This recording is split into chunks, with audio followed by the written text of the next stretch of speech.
Hello, everyone, and welcome back to The Rundown. I will be your host today, Craig DeLuz, coming at you from the West Coast, the left coast, behind the Iron Curtain, otherwise known as the Sierras. And today is Monday, Fun Day, Gun Day.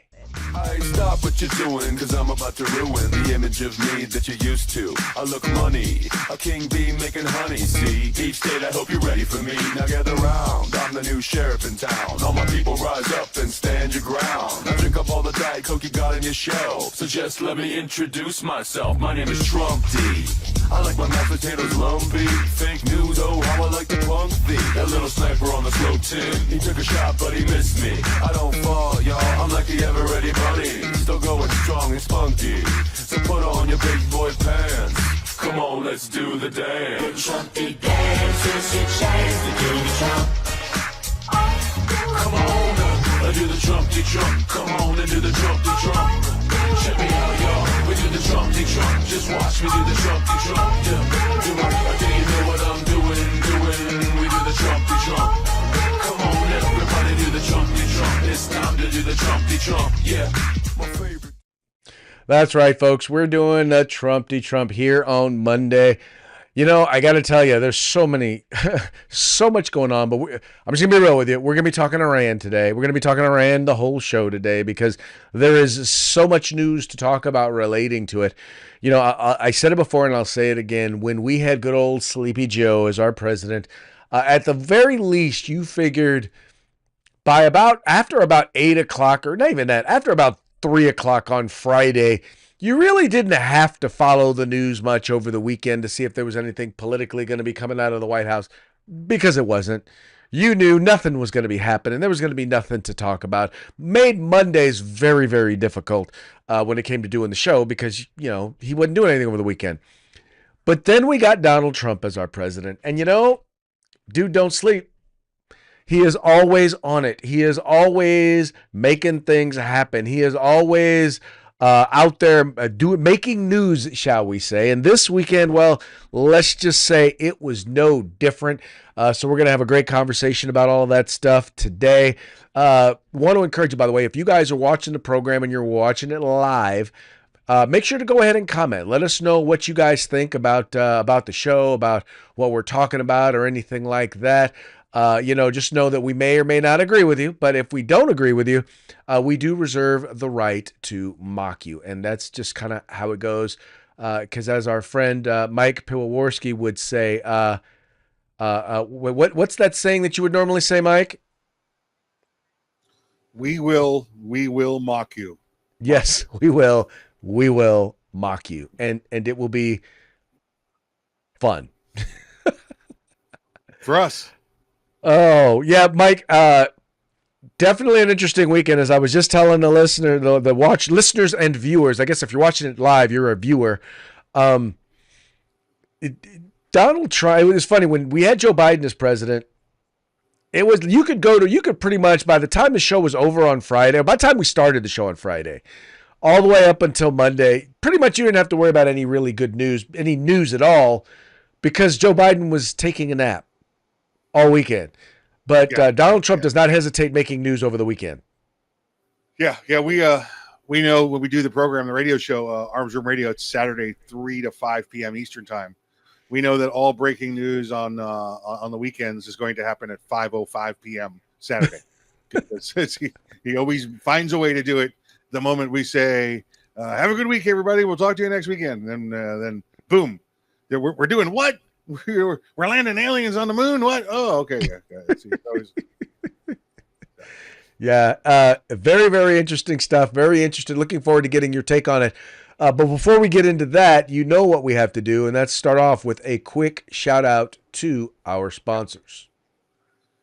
Yep. Say hello to our friends at Hitman Industries, hitmanindustries.net. If you want yourself some AR barrels, this is the place to go. Get yourself over there. You can get rifle caliber, pistol caliber, any length you desire at hitmanindustries.net. California Republican Assembly fighting the good fight behind enemy lines. Now you can take part in California's future today. If you want the best in tactical concealed holsters on the market, get on over to Hog Holsters. That's HAWG holsters.com, hogholsters.com. Use the discount code The Rundown. That's all one word, no spaces, all caps. Get yourself a nice little discount. And if you want the best in field gear, tactical gear, web gear, law enforcement, security, fire, EMS, whatever it may be, get your group together, get your agency together. Get on over to uscombatgear.com where you can get everything except the gun. That's right, folks. Please take a moment, visit our sponsors. Let them, but by the way, in order to get there, all you got to do is follow the links in the description to this program. Go there, spend some money with them. Let them know that it was the guys over at the Rundown that sent you. Now, just by the way, so for those of you who are watching live, and I'll have this fixed when we do the second airing. This is episode 930. I actually entitled this episode "We bombed Iran." Oh, look at you being all topical and everything. Very nice, very nice. Being all topical and stuff. Yeah. Yeah, I'm disappointed. I thought I set the thing up, but evidently I didn't maybe I didn't press enter. I don't know. But anyway, all that having been said, good stuff is going to be happening. Let's get into it. Let's talk a little bit about what went down over the weekend. I am sure that if you're watching this program, this is not the first time that you have heard this. So, we dropped several bombs on Iran over the weekend. And basically, specifically, we were going after seeking to terminate and end their nuclear program. I don't think that was a mystery to anybody what our point was, and the fact that if we were going to be involved, and a lot of people were upset and angry that we were going to be involved, but we said that if we were, it was going to be very, very limited. It was going to be limited specifically to going after their nuclear facilities. And it appears, according to Pete Hegseth, that Iran's nuclear program was obliterated. What we know so far about how much damage has actually been done, and this is over at ABC News, it says ballistic experts say it's too soon to determine how much damage Iran's nuclear facilities sustained in the weekend attack. On Saturday night, the United States targeted nuclear sites in Iran believed to be essential to the country's ability to produce nuclear weapons.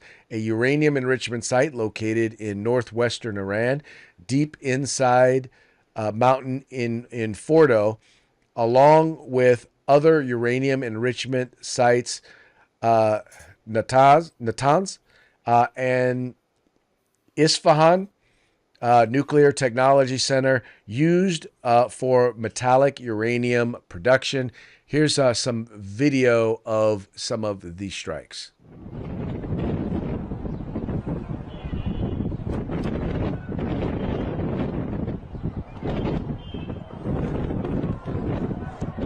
That's a fire.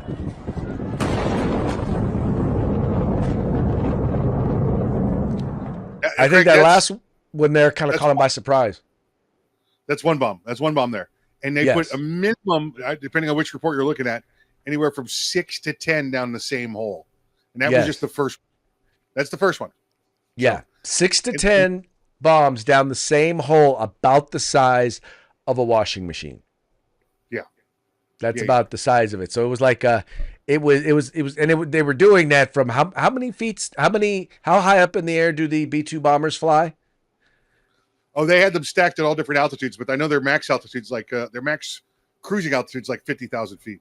Right. So, and I think they have to be a minimum of 30 to drop these. Yeah, I don't know the technical specs on it. And again, I know, like I said, it was like just a line of dropping them in for a couple of 15, 20 minutes there. Yeah, it's kind of interesting though, man, because I once again, it's hard to not be impressed, number one, and number two, it's hard to be less impressed with Iran, because the reality is, Iran really can't do much. I mean, they did try to retaliate, and they did try to shoot some missiles, about I think a few dozen of them at the military base wasn't there in Qatar. Yeah, the Al Udeid down at the Deed in Qatar. Yeah, they're in Qatar. Here's some shots of those missiles being intercepted. Allahu Akbar. Madam.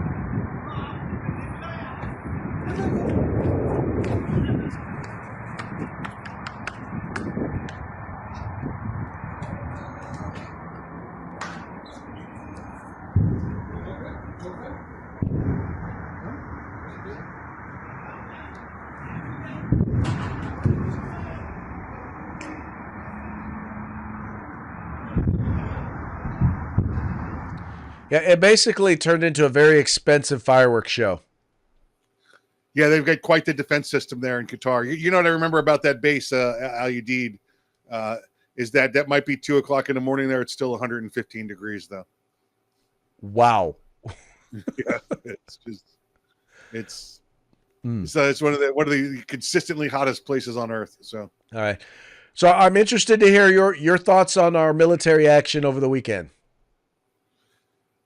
listen, some great tactical things they did. I don't know if you caught I believe there were 14 bombers that took off. First off, they did for the first couple of days, they had tankers flying in patterns all over Europe and Asia.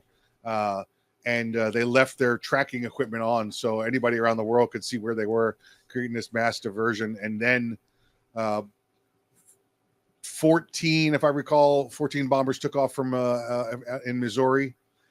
Two of them headed west with all their tracking equipment on, and they started to do refueling out over the Pacific near Hawaii, and then they continued west, and then their tracking was lost. Well, the whole time that those were going on and appearing to go west towards Iran, 12 took off to the east and went completely unknown and in the dark and stealth until the mission was completed. So they even had like a bomber feint. We had tactical aircraft all over the world flying in weird directions to try and throw Iran off. And from all observable reports, they were at these three facilities working until the bombs hit. They had no idea that we were coming. Yeah, it from every indication, there was not a single shot fired on these aircraft flying in or flying out. And they actually had fighter pilots who were flying ahead, kind of flying ready to intercept any potential whether ground to air missiles or ground to air attacks or even other fighters. It was the fact that not a single thing got leaked out, and they got it. They got in there. They got over there. They got in there, and they got out, and nobody knew a thing until they were out. Speaks to their ability to be, what's the word I'm looking for? To keep their mouth shut. How about that one? OPSEC, operational security. So let's do it. Listen, first off to the military for what they did, their operational security, what they did, the tactics of what they did, and all of that being what it is. I'm going to give 80% credit to that to Israel for what they did the previous week and a half. Oh, because they destroyed everything that was there. They definitely softened the landing. Put it that way. Yes. They definitely made it a lot easier. They pretty much took out whatever most likely would have or could have been there or been ready. They had already taken out. Yes. Yeah, absolutely so. Absolutely so. Yeah. And, it's not over. There's still a lot that needs to be done there. They've still got to, eventually they're going to have to go in and actually verify the condition of the facilities. I'm pretty sure that the two facilities that are above ground are if they're not done, they're pretty darn close to done. Fordo, obviously, I honestly believe that if it's not completely destroyed, it is at least buried. And the other thing though is that Iran once again did try to reply. They did try to strike back, a counterattack, and obviously didn't go so well. And Trump actually gave them a warning. He said, "Look, we want peace. We're not trying to do regime change. But you know what? You got to be willing to come and sit and do peace."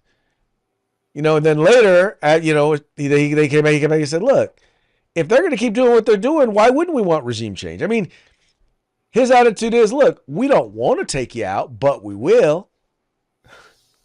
Yeah, and that's the goal, right? They're not here to do any nation building or anything like this. In fact, I heard him with a couple of reporters. He said, the only thing that will be acceptable is unconditional surrender. And one female reporter said, "Sir, what do you mean when you say unconditional surrender?" And he's like, "That's a stupid question. It means surrender unconditionally." Right. Exactly. It was- Where do you no ifs, ands, or buts? Just say we give up. Yep.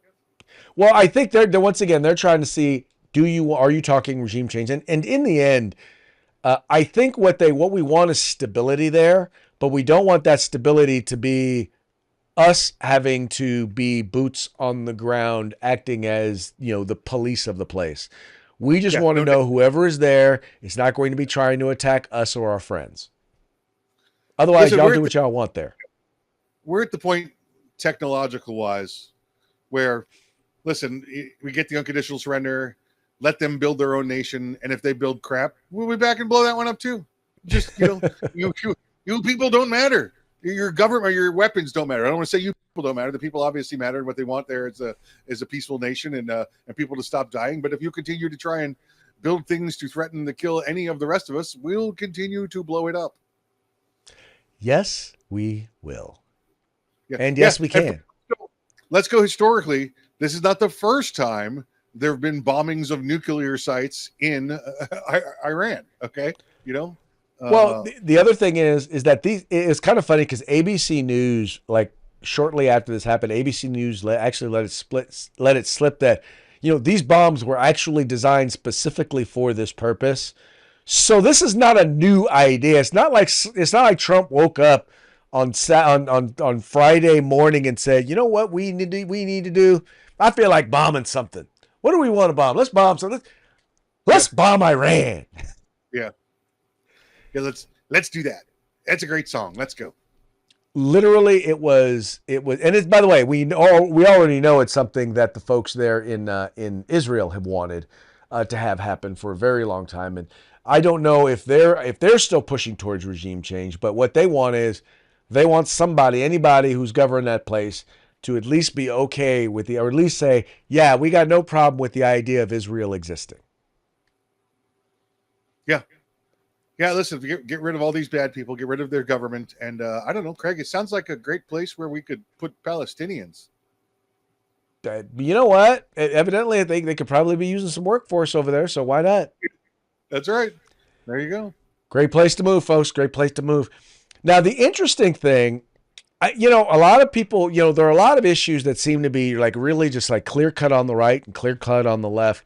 But the action that was taken this weekend seems to have some interesting folks crossing party lines in their critique or their feelings about how things about what exactly happened. Here, for example, you have Democratic Senator John Fetterman from Pennsylvania. He said this was the correct move by POTUS. Iran is the world's leading sponsor of terrorism and cannot have nuclear capabilities. I am grateful for and salute the finest military in the world. In the meantime, you had MAGA loyalist Marjorie Taylor Greene. Well, she had this to say. Tell you what, 6 months in, Steve, and here we are turning back on the campaign promises, and we bombed Iran on behalf of Israel. Yes, it was on behalf of Israel. We're entering a nuclear war, the World War III, because the entire world is going to erupt. And you want to know the people that are cheering it on right now? Their tune is going to drastically change the minute we start seeing flag-draped coffins on the nightly news, on Fox News that brainwashes all the baby boomers, and on CNN that brainwashes all the Democrat baby boomers. And that is exactly how this is going to go down. Yeah, there are a lot of people, and there's this. It's a quiet contingent within the Republican Party who is like, they don't want us involved in anything anywhere in the world, and that includes whether or not it is in support of what's going on with between Iran and Israel. I don't happen to agree with them. Yeah, these are like the craziest two examples of each other's party. First, let's look at Fetterman, right? First off, Craig, can we get an AI stock photo of this guy wearing a shirt and tie? I mean, that's a stock photo. It's not even him showing up somewhere, right? Nobody could go Fetterman wearing, shirt and tie on AI and make it up, give him a picture. And we know where he is. We discussed him last week. Great that he's on board. as far as Marjorie Taylor Greene, she's a racist anti-Semite. We know that, and if she would just shut up when it came to all things Israel, she'd keep most of the party on her side. But all she's doing today is turning the rest of her party going, wow, she is a racist piece of shit. Yeah, that's what she is. Oh, we're helping Israel? Oh, she's got to go berserk. Well, I don't know, and I don't read enough Marjorie Taylor Greene or follow her close enough to know if she is racist, but I do know that it's a very short-sighted group of folks who are like, well, we shouldn't have anything to do with that. And I'm thinking to myself, everyone in the world, including those in the Middle East, even Muslim countries, do not want Iran. They know the dangers of allowing Iran to have a nuclear weapon. Saudi Arabia knows and understands it. Pakistan knows and understands it because they realize, because they are jihadists, and then they are literally jihadists there in Iran. They would have no problem if they had a nuclear weapon. They would have no problem using it, even if it resulted in the end of the world, because their attitude is, I'm going to get my 72 virgins, so let's do it. Yeah, and let's spell it out for folks why nobody else in the Muslim world wants to be involved in this. If you look at geographically, Iran is right there in the middle, okay, of all the stands and all the acts and everything to the left, right? So they're right in the middle of the world. If they have nuclear weapons and the rest of the world decides we're going to go to war and take them out, everybody else's peripheral damage, okay? Whether it's on the in and out, getting in and out, or whether it's the people of Iran leaving. Listen, I'll tell you, I was in Afghanistan, all right? Craig, I took my 2 feet leather personnel carriers and I walked into Pakistan, all right? And then I walked out. And then when I went to the other side of Afghanistan and walked in and out of Iran, okay? There are no border controls there. There's less border controls in the Arab world than there are between the states in the United States. And there's none between the states. Okay. Wow. These people are nomadic by nature and move where they need to move based on the economy, the agriculture, and everything else. They're tribal. They have the countries there. So when you say, oh, well, the other countries don't want to be involved, they really don't, because there's no way to control Iranians from leaving Iranians or people going in and out of Iran. So they don't want the peripheral damage from this at all. Right. Well, exactly. I think you hit the nail on the head. They then are in the crosshairs. Yes. And even if they've done nothing wrong, they then will receive some of the potential fallout, literal fallout. Yeah, let's say a war picks up there, right? And we're gonna populate our bases around there. Al Udeid down in Qatar, and in Saudi Arabia at Riyadh, right?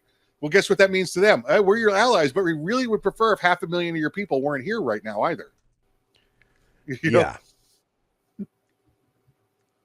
You have to wonder what some of these folks think. And like I said, some of these folks are, I mean, they're Republicans. I mean, they're people who are part of MAGA. What I find even funnier is when people who are trying to say that Donald Trump is not being MAGA, is against doing things against MAGA. I'm like, I'm sorry, but isn't he like the leader of the movement? Didn't he do this, create this? This comes down to, and as far as I'm concerned, you can cross off all other issues on there, whether MAGA, go to war, and everything else. This comes down to those that are anti-Semites out there. That's what it comes down to. We're doing things and rescuing lives for people that are worthless as far as they're concerned. This is anti-Semitism when you hear these people talk about this. Well, once again, I don't know that it's sometimes I just think it's people think that we are too closely tied to Israel, to the nation of Israel, and they don't like some of the things that the Israeli government does. I hear that, but I also know that we don't have a better ally in the Middle East, or quite frankly, either in the Middle East or even in Europe than we do in Israel. All right, I'll modify my remarks for you. They're either anti-Semites or they're anti-Israel. There you go. And I don't believe that one necessarily means the other. No, but it's hard to distinguish the two. Yeah, there could be crossover for whatever reasons, but yeah, they're anti-Semites, anti-Jewish, or anti-Israel. Yeah. Yeah. And in many cases, I got no problem with them. I won't say I have no problem with them. I understand how people can confuse the two because there are a lot of people who claim to be anti-Israel but are actually anti-Jewish. Listen, if you've ever met in your life an American Jewish person and you've met an Israeli, they're about as close together as people from Los Angeles and people from New York City. Okay, they're about the opposite sides of the realm. They just happen to share, their religion for the past several thousand years. So, well, and that's the other thing. There are a lot of people who are quote unquote cultural Jews who are not religious Jews, that's who do not follow the faith or follow the tenets of the faith. Whole nother thing. Yeah. You will get me to listen. I could talk to you an hour about people that say, "Oh, I'm half Italian and I'm half Jewish." Listen, you can't be half a religion. Okay, no. You might be half Hebrew, or you might be half Israeli, but you can't be half a religion. Oh, I'm Craig. You're half black and half Episcopalian. No, it's not. You would never say that. You can't say I'm half a culture and half a race. You define your cultures and define your races. You can't do that. I'm half black, half Roman Catholic. There you exactly right. Yeah. You're making my point for me. There you go. I am making your point. Okay. All right, here's another story that's interesting. One of the things that happens is when a significant action is taken like this, one of the things that you're supposed to do, that the leadership does, that the White House does, is they contact the leadership, the majority and the minority leaders of the both houses of Congress, so that they can kind of let them know, so that they're kind of in the loop in terms of what's going down. Well, it appears that the White House attempted to get a hold of Mr. Hakeem Jeffries, but he didn't pick up the phone. This being reported by the New York Post. The White House on Monday insisted it called Dem House Majority Leader Hakeem Jeffries to give him a heads up about the airstrike in Iran, but said he didn't pick up the phone. First of all, we did make bipartisan calls. White House Press Secretary Caroline Leavitt told Fox and Friends, pushing back on what she called fake news reports that Democrats weren't given advance notice about the attacks, while also contending the administration wasn't obligated to do so. The White House made calls to congressional leadership. They were bipartisan. Leavitt said of the New York Poll. She said a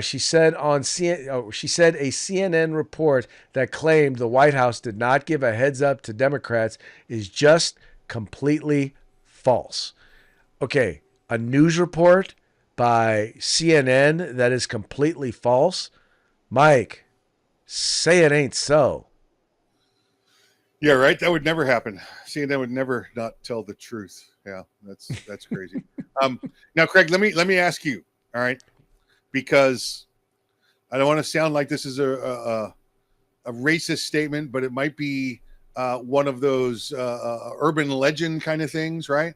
Of all the African American friends I have, I know, yourself included, once you leave work, you don't answer the phone on the weekend. I try not to.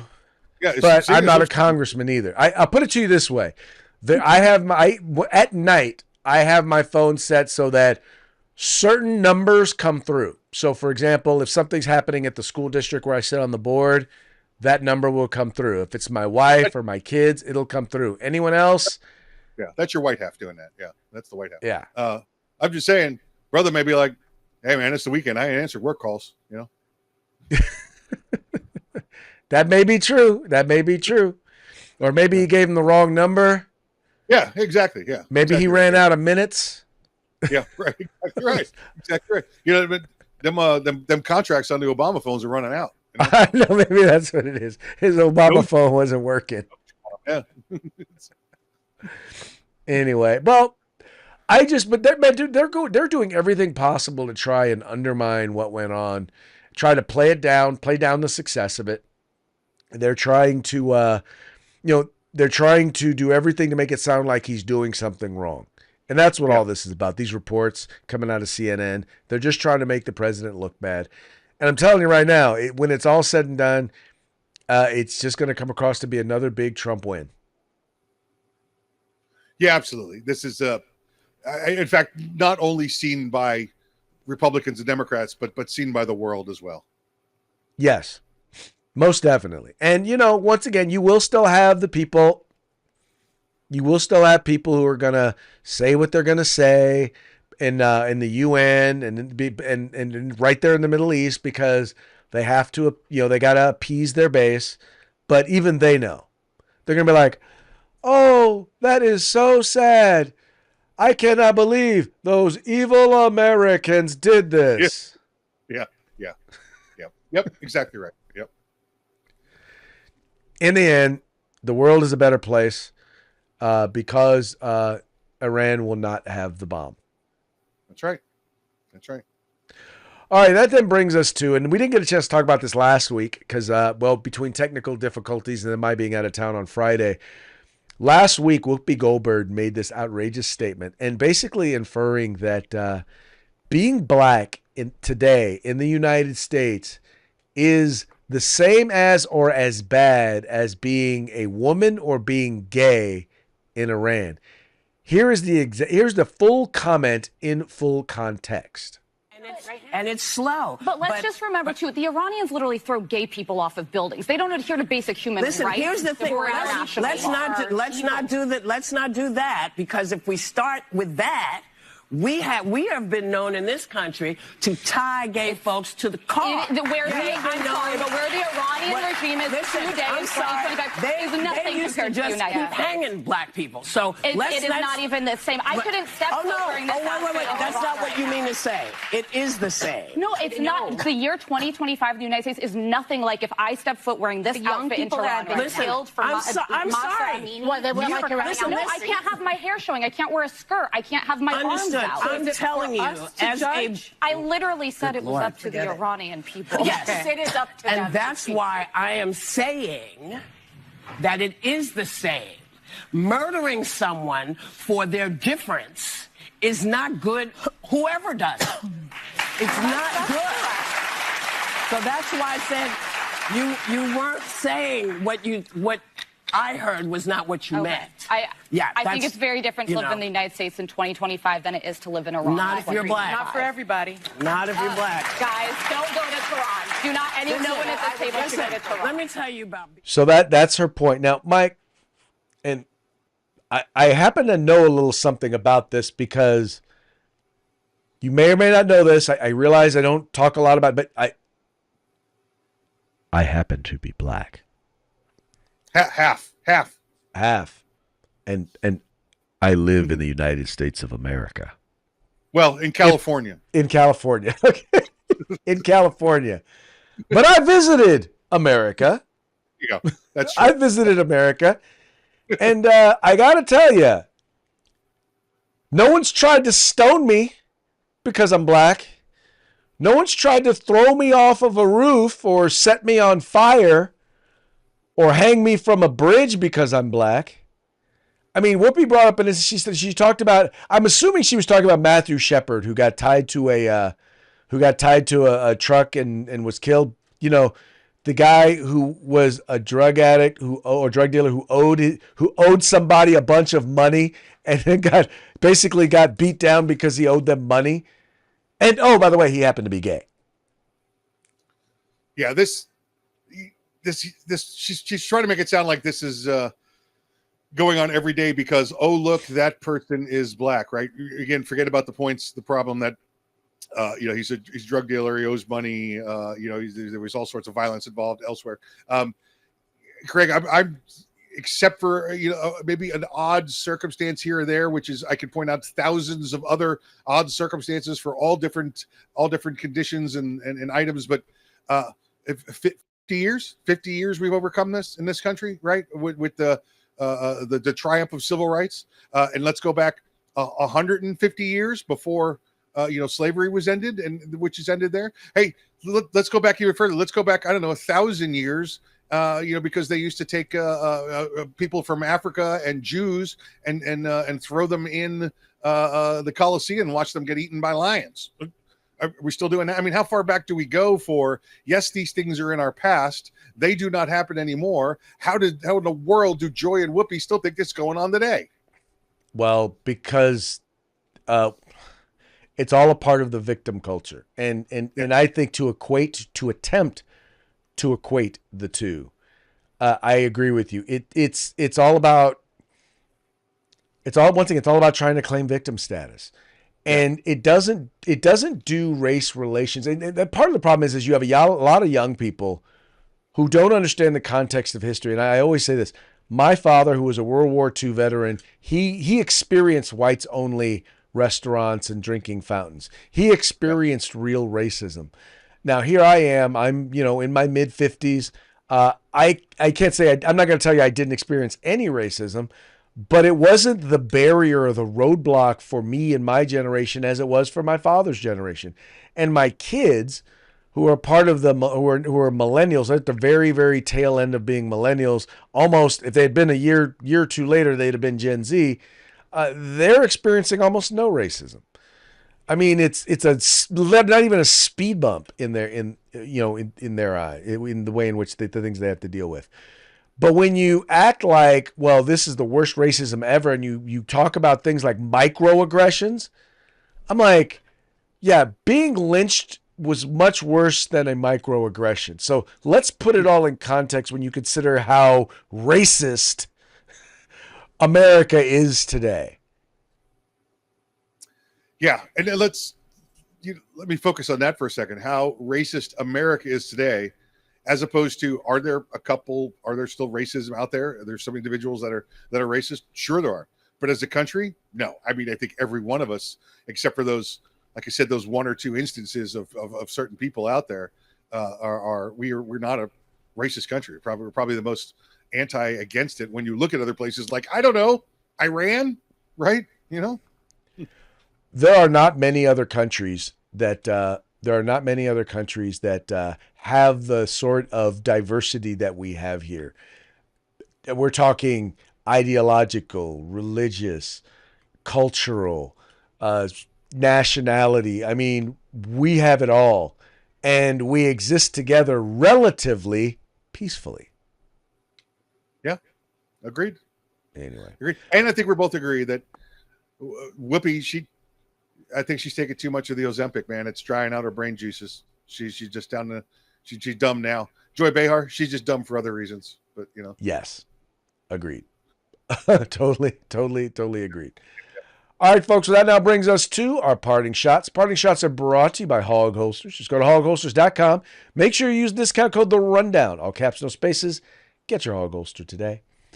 Okay, our first one here. Well, this is going to basically be in honor of what was supposed to be the title of today's episode. I'll go ahead and I'll fix that. But anyway, enjoy. Bum, bum, bum, bum, Iran.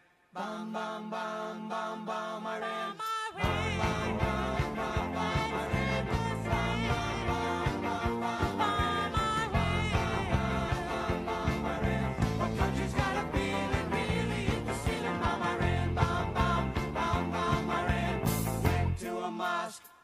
Throw some rocks. Tell the Ayatollah gonna put you in a box. Bomb Iran, bomb, bomb, bomb, bomb, Iran. The country's got a feeling, really hit the ceiling. Bomb Iran, bomb, bomb, bomb, bomb, Iran. Yeah. Can you imagine being in Iran and you look up, and if you happen to glance one of these B-2 bombers dropping bombs, you're like, great, we're being bombed by spaceships. What the hell's going on? That's pretty much how they felt. Okay, here's another one. This was probably what Donald Trump was thinking when they decided that they were going to do when they decided to go ahead and drop the bomb. Mama told me not to. I did it anyway. Misbehaving. Daddy said don't, but I said it anyway. Yeah, lots of good ones out there like that. Yep, lots of really good ones. There was a congressman from from Texas who was on with Bill Maher, and they were talking about Iran. Mike sent this over to me. This is a very, very interesting conversation. You guys will enjoy this one. Of all the people in Congress, I think you're the one who is most always backing whatever Trump does. Yes, sir. Okay. With this decision about Iran, is it really predicated on how you feel about Trump? In other words, whatever, because the Republican Party is split about this. A lot of Republicans love Trump because he is like, we don't get involved with foreigners. That's not us. America first. What you're seeing is a healthy debate between two pieces of our party, and I think it's actually a very good thing. You know, I'm in the House of Representatives, and over the course of the past 20 years, the Democrats have had one Speaker of the House, and that was Nancy Pelosi before Hakeem Jeffries. We've had 5. People in our party actually will debate. We will actually look at a person and say, you know what? We don't like this. Let's have a healthy debate and let's move on. You want to talk about no kings and no queens. I mean, having one Speaker of the House for 20 years is something else.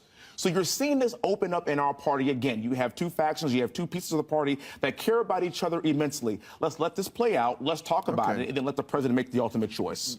Was the fact that he had an assassination attempt, and he did survive it, and I know a lot of Republicans think that is determinative. They think God saved him, and therefore he cannot make a wrong move. Is that what you believe? Well, it wasn't just that. It's just you guys had a really bad candidate in Kamala Harris. You know, people also have to understand is that was one of the most undemocratic things I've ever seen. What you did was you took Joe Biden, you put him in a room, put on Golden Girls, gave him some chocolate chip ice cream, and then by the time he walked out, he was no longer running for president, and he had no idea what was going on.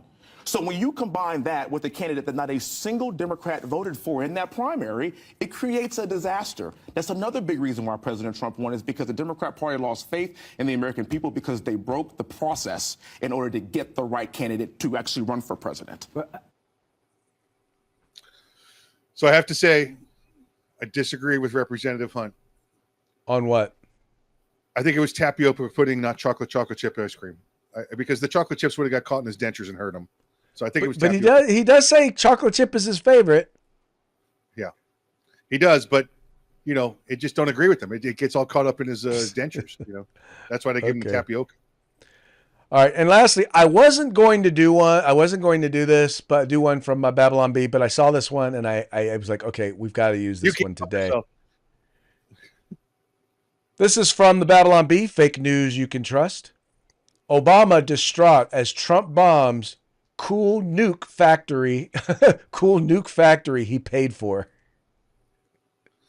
Unbelievable when you follow the money between Obama, Hillary Clinton, and Joe Biden, the money that they've given to Iran over the last 15 years. Well, and allowed them to earn, and by the way, all of that money went into funding terrorism. I won't say all of it. 90% of it went into funding terrorism. Yeah, and I hear what you're about to say. You're allowing them to make money off of this. In addition, sent them pallets of cash. Yes. Okay. Yes. Right. Pallets of cash. Yeah. Pallets of cash. All right, folks, so that brings us to the end of our program. But before we go, we got one last shout out to our sponsors. Yeah, Hitman Industries, hitmanindustries.net. Get yourself over there. Get the barrels you need, AR barrels, rifle caliber, pistol caliber, any length you desire for your current build or for your next build, whatever you want to do. They got barrels. Go get them. California Republican Assembly, fighting a good fight behind enemy lines. Now you can take part in California's future today. And if you want the best in field gear, tactical gear, web gear, observation equipment, doomsday equipment, whatever you might need, you get your agency together, get your group together, put it in order at uscombatgear.com. That's right, folks. Please take a moment, visit our sponsors, spend some time there, spend some money with them, and tell them it was the guys over at the Rundown that sent you. And with that, we're going to wrap this show up. We very much appreciate you tuning in. We appreciate you liking and sharing the program and encouraging your friends to do the same. We will be back tomorrow on Taco Tuesday. Till then, y'all have fun, stay safe, and we will see you mañana.